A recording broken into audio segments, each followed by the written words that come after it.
wanted to give you a brief look at how I pre-sprout my ranunculus. These are ranunculus corms I actually saved over from last year. I got them from Onions. They actually have an ASCFG membership program where if you're a member of the ASCFG, they will send you a deal on corms. And I think it was $375 including shipping, and this was last year, so I have no idea what their prices are for this year. And $375 including shipping with a mix of like just a grower's variety mix with ranunculus corms and anemone corms. So it was a really good, it was a great way to get started with like official ranunculus corms, because we all know like ranunculus are fabulous, especially because they're great focal flower for early in the year. My first year, I ordered from Bulbs Direct. I used those corms, I soaked them for I think like 6 to 8 hours, and then I directly planted them outside in the garden, and they were fine. Alright, no, I think I put them in cell trays and then planted them outside, and they were okay.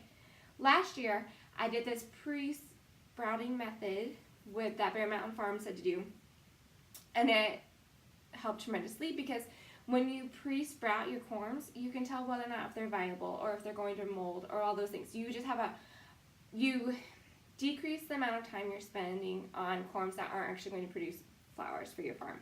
So what you want to do is you soak them for 8 hours, you stick them in a perlite and peat moss mixture. So this is 50% peat moss, 50% perlite, both of which you can just find at Lowe's if you don't have a wholesaler, or not. I guess they're not called wholesale. Like if you don't have a grower supply store near you that you have an account with, just buy the perlite and peat moss from Lowe's.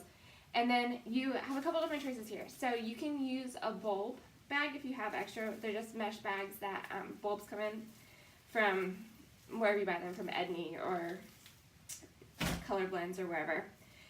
Or you can use one of these organza bags. And these organza bags I just got off of Amazon. They're the same ones, well this is a bigger version of it, but they're the same ones I use to put on dahlias to keep them from bugs, to protect them from bugs. So you want to soak the ranunculus, stick them in the bag of perlite and peat moss for 10 days, or 7 to 10 days. It may even be 2 or 3 weeks, until they have germinated and sprouted. And you want to store these in a dark place that's cool, around 50 degrees. So I stick these in my basement and I make sure they're protected from mice, so the mice can't get into them.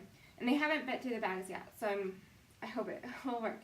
Anyway, you want to stick these in there for 10 days and keep checking them to make sure that the bag stays damp and moist until you get to this stage.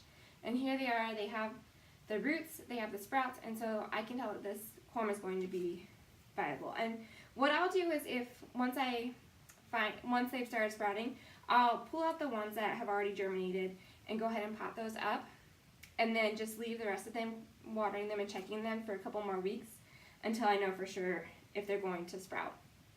And so there's a couple different things you can do once you get to that phase. Once it's sprouted and has roots and shown it's viable, you can plant it in a 50-cell tray. This is what I did last year.